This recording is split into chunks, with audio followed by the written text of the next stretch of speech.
Halo semuanya, selamat pagi, siang, sore, malam, dimanapun dan kapanpun kalian menyaksikan video ini. Om Swastiastu, Assalamualaikum warahmatullahi wabarakatuh, Shalom, Namo Buddhaya, dan Salam Harmoni. Perkenalkan, saya Dia Wahyuni dengan NIM 231302107 dari Program Studi Pendidikan Fisika semester 4 Universitas Pendidikan Ganesha yang pada kesempatan kali ini akan menyampaikan tata cara untuk melakukan uji regresi ganda menggunakan SPSS. Nah, berikut ini akan saya sajikan judul, hipotesis, serta data yang akan saya gunakan untuk uji regresi ganda kali ini. Baik, adapun judul kasus yang saya gunakan yaitu pengaruh gaya belajar visual, audiovisual, dan kinestetik terhadap pemahaman konsep gelombang stasioner di kelas 11 IPA. Nah, kasusnya, seorang peneliti ingin mengetahui pengaruh gaya belajar terhadap pemahaman konsep siswa dalam pembelajaran fisika mengenai gelombang stasioner. Terdapat tiga gaya belajar yang digunakan oleh peneliti, yaitu gaya belajar visual, audiovisual, dan juga kinestetik. Nah, hipotesisnya yaitu yang pertama, hipotesis nol, gaya belajar visual, audiovisual, dan kinestetik tidak berpengaruh secara signifikan terhadap pemahaman konsep gelombang stasioner pada siswa kelas 11 IPA. Kemudian, hipotesis alternatifnya atau HA, yaitu gaya belajar visual, audiovisual, dan kinestetik berpengaruh secara signifikan terhadap pemahaman konsep gelombang stasioner pada siswa kelas 11 IPA. Nah, adapun data yang akan saya gunakan untuk uji regresi ini, di sini saya menggunakan tiga variabel independen, yaitu ada gaya belajar visual, gaya belajar audiovisual, dan juga gaya belajar kinestetik, serta variabel dependennya, yaitu pemahaman konsep yang saya simbolkan dengan G. Nah, masing-masing variabel di sini memiliki 30 data, 30 nilai, sehingga total dari keseluruhan data yang saya miliki itu adalah 120. Jadi 30 di sini 30 dan 30. Sebenarnya 30 nilai. Nah, oke, sebelum kita melakukan uji regresi ganda, nah di sini kita harus mengetahui syarat-syarat untuk melakukan uji regresi ganda. Nah, terdapat 5 prasyarat untuk melakukan uji regresi ganda. Yang pertama, kita harus melakukan uji residual normalitas. Nah, jadi kita nanti akan mencari residual dari data yang kita miliki, kemudian nanti kita akan uji normalitas dari residual tersebut. Apakah residualnya terdistribusi normal atau tidak? Nah, jadi residual dikatakan terdistribusi normal itu jika memiliki nilai signifikansi lebih dari 0,05. Sehingga nanti jika residualnya kurang dari 0,05 maka bisa menggunakan uji non-parametrik atau uji lainnya. Kemudian di sini kita melakukan uji linearitas untuk mengetahui apakah masing-masing variabel itu memiliki hubungan linear, yang mana kita untuk mengetahui data kita bersifat linear atau tidak, di sana kita harus melihat deviation from linearity. Nanti akan ada tabel. Nah, nanti kita akan lihat pada bagian deviation of linearity dan kita lihat nilai signifikansinya. Nah, jika signifikansinya lebih dari 0,05 untuk keseluruhan data, maka eh, data kita artinya bersifat linear. Nah, selanjutnya uji yang ketiga yaitu uji multikolinearitas. Nah, uji multikolinearitas ini kita melihat di bagian statistik fifth. Nah, di sana jika statistik fifth-nya itu nilai statistik fifth-nya kurang dari 10, maka data kita itu bebas multikolinearitas. Jadi seperti yang kita tahu bersama bahwa data kita itu tidak boleh ada multikolinearitas. Data kita itu harus bersifat bebas dari multikolinearitas. Makanya kita harus nilai statistik fit-nya itu kurang dari 10. Nah, selanjutnya itu ada uji autokolerasi. Jadi autokolerasi di sini nanti kita akan menggunakan hubungan dengan tabel Darwin-Watson. Di sini bisa kita lihat. Nah, di sini ada nilai dari Darwin Watson-nya, yaitu ada Darwin lower dan juga DU, yaitu Darwin upper. Di sini ada DL dan DU. Kemudian di sini N itu adalah jumlah data yang kita miliki per satu variabelnya. Kemudian di sini adalah K atau total variabel yang kita gunakan di sana, total variabel independen yang kita gunakan. Nah, kemudian di sini adalah beberapa syarat yang kita harus penuhi gitu. Jadi karena kita di sini tujuannya untuk mencari data kita itu bebas dari autokolerasi, maka kita harus memenuhi syarat yang kedua. DU, Darwin Upper itu kurang dari nilai dari Darwin Watson yang akan keluar di output SPSS dan nilai Darwin Watson ini harus kurang dari 4 dikurang DU. Nah, jadi untuk memenuhi itu kita harus melihat data kita.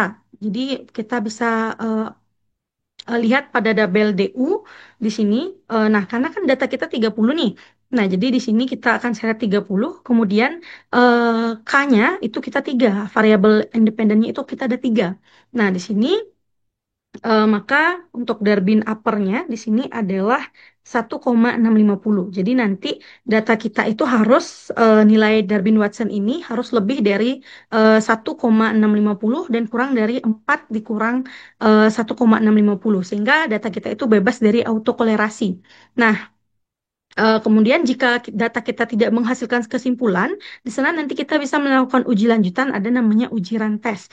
Nah, jadi nanti jika data yang saya miliki ini tidak tidak ada kesimpulan, maka saya akan melanjutkannya dengan uji rantes. Namun jika tidak, kita akan langsung lanjut ke uji selanjutnya, yaitu uji heterokedastisitas. Jadi uji heterokedastisitas ini jadinya lebih bebas dalam kita mengambil kesimpulannya, karena kita ini melihat pada grafik. Jadi jika titik-titik pada grafik itu dia itu tersebar tidak membentuk pola, maka data kita itu bebas dari heterokedastisitas. Jadi kita harus data yang kita miliki itu harus bebas dari heterokedastisitas. Cara yang kita melihat nanti di grafik, apakah titik-titik sebaran data kita itu membentuk suatu pola atau tidak. Jika membentuk suatu pola, maka data kita itu bersifat heterokedastisitas, ada heterokedastisitas. Namun jika data kita itu tersebar secara merata, tersebar jauh-jauh, tidak membentuk suatu pola, maka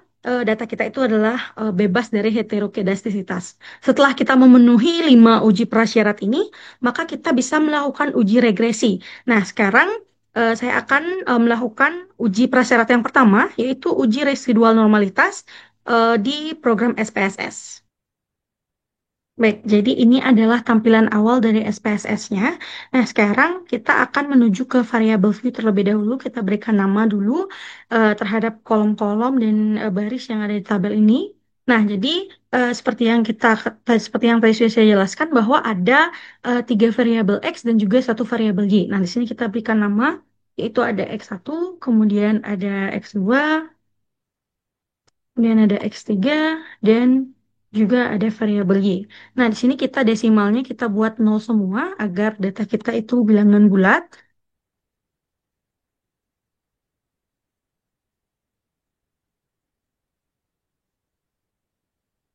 Nah, selanjutnya kita berikan nama pada masing-masing variabel di X1-nya yaitu gaya belajar visual. Kemudian di X2 itu adalah gaya belajar audiovisual. Yang ketiga yaitu gaya belajar kinestetik. Dan variabel Y-nya itu adalah pemahaman konsep. Nah, kemudian di bagian measure, semuanya kita ganti menjadi nominal.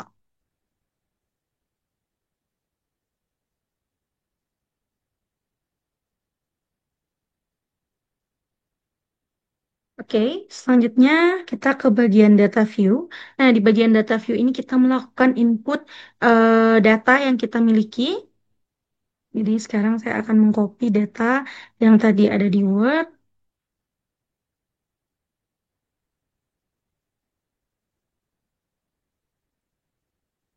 Oke, sudah 30 data.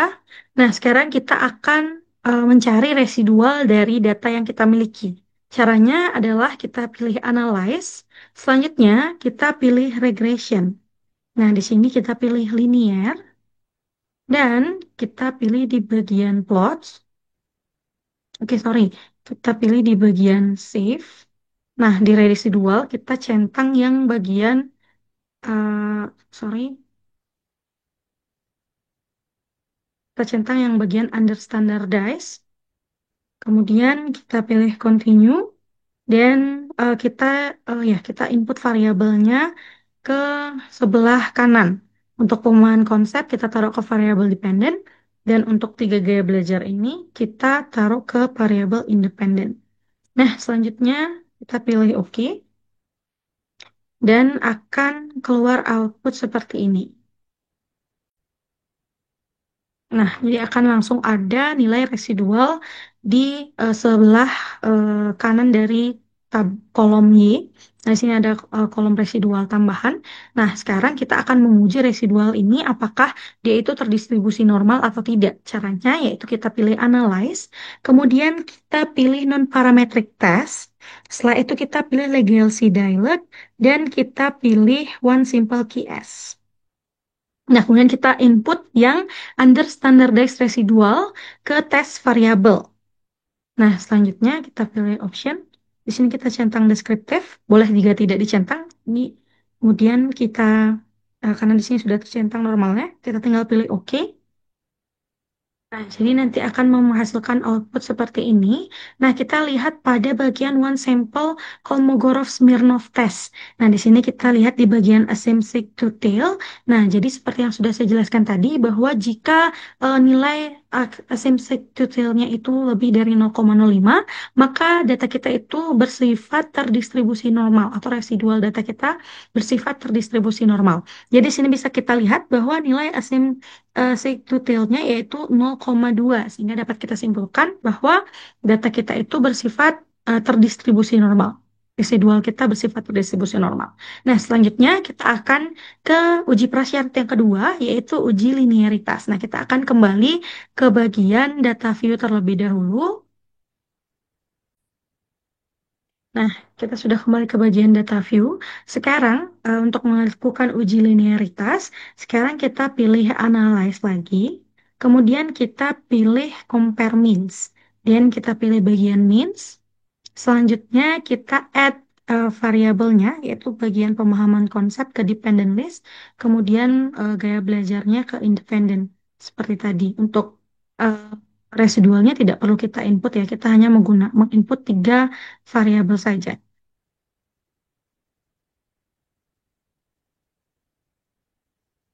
Oke. Nah, selanjutnya kita pilih option di sini. Dan kita centang bagian bawah yaitu test for linearity. Pilih continue dan kita klik OK. Nah, jadi nanti akan menampilkan output seperti ini. Jadi sini di bagian pemahaman konsep bisa kita lihat nilai deviation from linearity-nya, nilai signifikansinya adalah 0,884 sehingga dia itu lebih dari 0,05 sehingga di bagian pemahaman konsep di bagian gaya belajar visual itu dia datanya bersifat linear. Kemudian di bagian gaya belajar audiovisual kita kembali lihat deviation from linearity-nya. Nah, di sini nilai signifikansinya adalah 0,304 sehingga dapat kita simpulkan bahwa gaya belajar audiovisual dan pemahaman konsep itu bersifat linear. Dan selanjutnya untuk di bagian gaya belajar kinestetik sama seperti tadi, lihat di bagian deviation from linearity. Nah, nilai signifikansinya adalah 0,752 sehingga di bagian gaya belajar kinestetik juga dia itu bersifat linear. Nah, jadi karena ketiganya sudah bersifat linear, dapat kita simpulkan data kita itu bersifat linear. Nah, sekarang kita akan kembali lagi ke bagian data view untuk melakukan uji prasyarat yang ketiga yaitu uji multikolenialitas. Nah, untuk melakukan uji multikolenialitas, sekarang caranya itu masih sama seperti tadi. Kita pilih analyze. Nah, selanjutnya kita pilih regression. Lalu kita pilih linear di sini. Nah, selanjutnya karena ini sudah terinput variabelnya, kita tidak perlu melakukan input lagi. Dan sekarang kita pilih ke bagian statistik. Kemudian di sini kita centang bagian dua ini. Dan kita centang di bagian covariant matrix dan juga collinearity diagnostik. Kemudian kita pilih continue, lalu kita pilih OK. Nah, nanti akan menghasilkan output seperti ini. Nah, jadi di sini kita lihat di bagian tabel yang koefisien. Nah, kita lihat di bagian statistik fifth-nya. Nah, statistik fifth-nya di Di sini kita bisa lihat ya, untuk ketiga variabel nilainya itu kurang dari 10 ya. Itu nilainya ada 2,3, kemudian ada 2,4 dan juga 2,6. Sehingga dapat kita simpulkan bahwa data kita itu bersifat bebas dari multikoliniaritas. Nah, selanjutnya kita akan melakukan uji yang keempat, yaitu uji autokolerasi. Nah, sekarang kita kembali lagi ke data view. Oke, sekarang kita akan melakukan uji autokolerasi. Nah, caranya kita pilih analyze, selanjutnya kita pilih regression, dan kita pilih linear kembali. Nah, karena variabel sudah terinput, sekarang kita pilih bagian statistik, dan kita uncentang bagian dua ini, dan kita pilih Darwin-Watson. Oke, kita pilih continue. Tadi kita di bagian save itu tadi di residualnya kita uncentang juga agar nanti residualnya tidak keluar lagi gitu. Agar tidak ada menghasilkan output residual lagi di sini. Nah, sekarang kita pilih OK. Oke, jadi di sini bisa kita lihat ya pada bagian model summary. Di sini ada bagian Darwin-Watson. Nah, di sini bagian Darwin-Watsonnya yaitu menunjukkan nilai 1,658. Nah, sekarang kita lakukan analisis dengan menggunakan tabel Darwin-Watson yang tadi yang sudah saya berikan di sebelumnya. Sekarang kita akan kembali ke paper saya. Oke, jadi sekarang kita sudah kembali ke paper saya.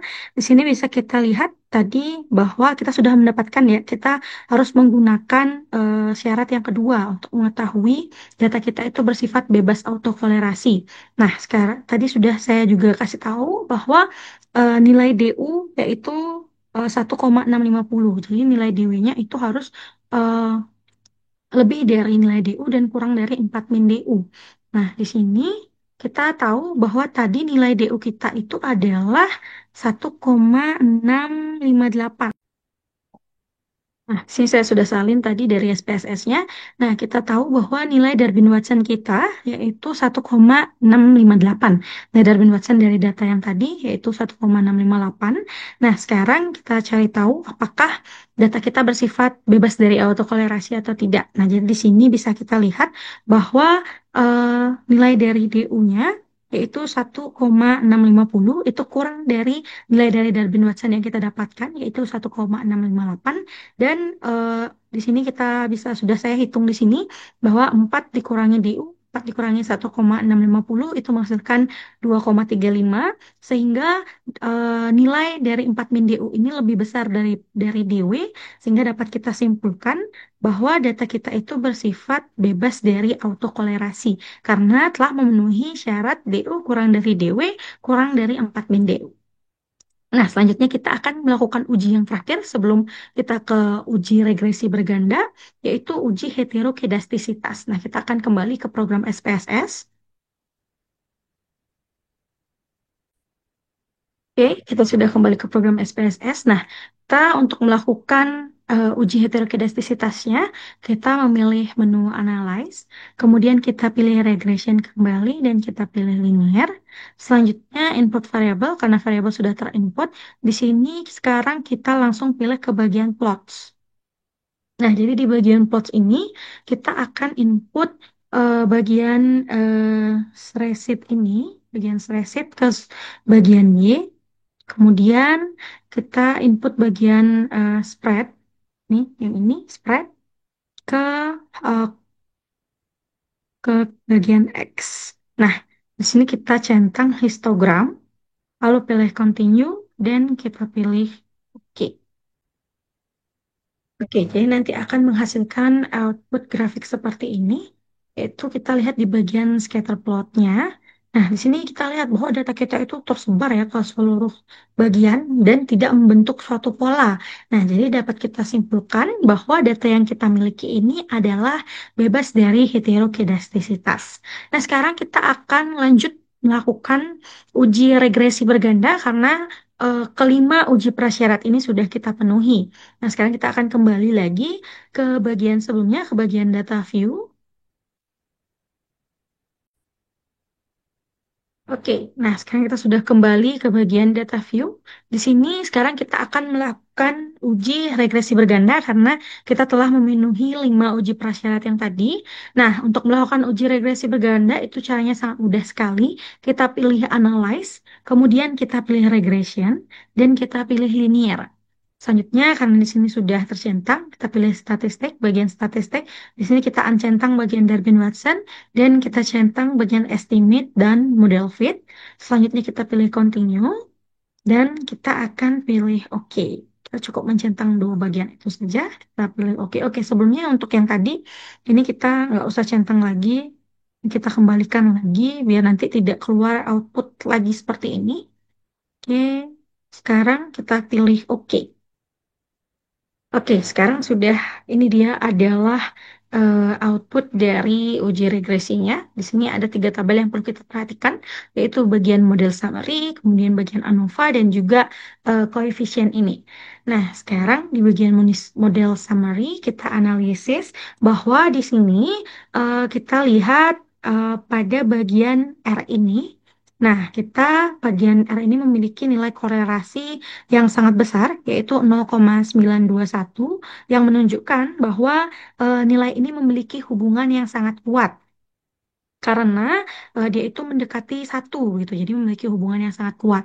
Kemudian eh, Nah, kemudian pada tabel model summary ini itu juga menunjukkan besar koefisien determinasi atau R square di sini yang mana bernilai 0,4 0,849 atau jika dalam bentuk persentase yaitu bernilai 84,9%. Artinya, variasi dalam pemahaman konsep itu dapat dijelaskan oleh kombinasi ketiga gaya belajar yang tadi, yaitu gaya belajar visual, audiovisual, dan juga kinestetik. Dan sisanya lagi 15,1% itu dijelaskan oleh faktor lain di luar hal-hal dari yang diteliti oleh si peneliti. Nah, kemudian di bagian adjust R square ini merupakan eh, di bagian ini, adjust R square, ini merupakan nilai R kuadrat yang sudah disesuaikan dengan jumlah prediktor tiga variabel. Nah, nilai ini digunakan agar estimasi itu tidak terlalu optimis. Nah, nilainya sebesar 0,832 menunjukkan bahwa model yang kita miliki ini eh, sudah cukup baik untuk digunakan dalam mencari hubungan dengan pemahaman gaya belajar dengan pemahaman konsep. Nah, kemudian di bagian standar error of the estimate, nah ini menunjukkan bahwa simpangan baku dari residual atau selisih antara nilai aktual dan prediksi itu bisa kita lihat itu adalah sebesar 1,859. Nah, semakin kecil nilai dari standar error ini, maka eh, prediksi model itu semakin baik. Nah, di sini karena menunjukkan kita standar error yang kita miliki adalah sebesar 1,859 dan sehingga model kita itu memiliki kesalahan prediksi yang relatif kecil gitu. Jadi sangat baik dan sangat cocok untuk digunakan dalam penelitian. Kemudian, nah kita akan beralih ke tabel yang kedua yaitu tabel ANOVA. Nah, jadi di bagian tabel ANOVA ini terdapat nilai signifikansi dan nilai F hitung, kemudian terdapat nilai sum of square dan juga ada derajat kebebasan atau DF, kemudian ada nilai mean square. Nah, jadi di sini kita mendapatkan F hitung sebesar 48,713 yang menunjukkan kekuatan seluruh model secara keseluruhan, kekuatan model yang kita miliki secara keseluruhan. Dengan taraf signifikansi sebesar 0,01, yang mana artinya signifikansi yang didapatkan ini kurang dari tahap signifikansi yang kita tetapkan tadi, yaitu 0,05, sehingga menunjukkan gabungan dari ketiga gaya belajar ini berpengaruh terhadap pemahaman konsep. Sehingga nilai F atau harga F hitungnya itu berarti signifikan. Selanjutnya, pada tabel ketiga, yaitu pada tabel koefisien, di sini bisa kita lihat pada bagian B. Nah, jadi di bagian B ini, di sini konstan ini A, kemudian ini B, C, dan D. Nah, di bagian A yaitu di bagian konstan, dia itu bernilai minus 11,148 dan kemudian di sini gaya belajar visual yaitu koefisien B itu bernilai 0,191. Kemudian untuk koefisien C yaitu gaya belajar audiovisual bernilai 0,795 dan juga bagian D yaitu gaya belajar kinestetik yaitu sebesar 0,176. Nah, sekarang kita akan buat persamaan regresi. Nah, jadi persamaan regresinya itu akan saya jelaskan di paper. Kita akan ke bagian paper sekarang. Nah, jadi tadi kita sudah dapatkan ya di sini nilai konstanta A-nya itu sebesar minus 11,148, yang B-nya itu bernilai 0,191, yang C bernilai 0,795, dan yang D bernilai 0,176. Nah, sehingga persamaan regresinya itu menjadi seperti ini. Y sama dengan minus 11,148 ditambah 0,191 X1 ditambah 0,795 X2 ditambah 0,176 X3. Nah, persamaan ini itu digunakan untuk memprediksi nilai variabel Y atau nilai bagian pemahaman konsep berdasarkan nilai dari beberapa variabel independen. Nah, misalkan nih kita dapat nilainya itu di bagian X1 80, kemudian di bagian X2 itu 90, di bagian X3 misalnya 70. Nah, kita substitusikan ke bagian ini, kita kalikan dengan masing-masing konstanta di depannya. Nah, kemudian kita jumlahkan dan kita kurangi dengan dan kita kurangi dengan 11,148, maka kita akan mendapatkan nilai dari Y-nya, nilai dari pemahaman konsepnya. Nah, kemudian persamaan ini juga itu bisa kita gunakan untuk menjelaskan hubungan linier antar variabel. Nah, jika nilai X-nya itu bertambah, maka nilai Y itu akan naik atau turun secara proporsional sesuai dengan koefisiennya. Nah, sekarang kita kembali ke SPSS-nya. Nah, di tabel koefisien ini atau tabel ketiga ini juga menunjukkan uji signifikansi dan uji nilai T. Nah, jadi uji signifikansinya ini adalah untuk per masing-masing gaya belajar gitu. Nah, kemudian juga menunjukkan nilai dari T hitung di tabel ketiga. Jadi di sini di bagian tabel koefisien ini kita akan mencari tahu variabel mana yang jika secara parsial itu paling berpengaruh. Di sini bisa kita lihat bahwa eh, yang paling memenuhi yaitu di bagian gaya belajar audiovisual karena nilai T hitungnya adalah 5,649 dan juga signifikansinya itu kurang dari 0,05. Jadi secara parsial jika secara sendiri-sendiri itu eh, secara eh, satu-satu dicarinya gaya, maka hubungan antara gaya belajar dengan pemahaman gaya belajar audiovisual dengan pemahaman konsep itu yang paling signifikan hasilnya. Nah, kemudian di sini tadi kan kita sudah memiliki hipotesis ya, hipotesis nolnya yang mana gaya belajar visual, audiovisual dan kinestetik itu tidak berpengaruh secara signifikan terhadap pemahaman konsep. Kemudian hipotesis alternatifnya yaitu gaya belajar visual, audiovisual dan kinestetik itu berpengaruh secara signifikan terhadap pemahaman konsep. Nah, sekarang kita akan kembali ke tabel ANOVA ini. Nah, di sini kita mengetahui secara keseluruhan apakah ketiga variabel itu berpengaruh dengan pemahaman konsep atau tidak. Nah, di sini kita bisa lihat bahwa nilai signifikansinya adalah untuk ketiga variabel tadi itu adalah 0,001 sehingga menunjukkan bahwa secara simultan atau secara bersama-sama ketiga gaya belajar ini berpengaruh signifikan terhadap pemahaman konsep siswa. Namun ketika dicari satu-satu seperti yang tadi yang saya jelaskan ke bagian tabel koefisien ini, nah gaya belajar visual itu memiliki nilai T hitung sebesar 1,652 dengan signifikansi sebesar 0,110. Nah, ini ya fix signifikansinya dia itu akan lebih dari 0,05 sehingga dia itu pasti akan menerima H0. Jadi kalau misalnya dicari satu-satu maka dia itu akan menerima H0 bahwa tidak terdapat pengaruh signifikan.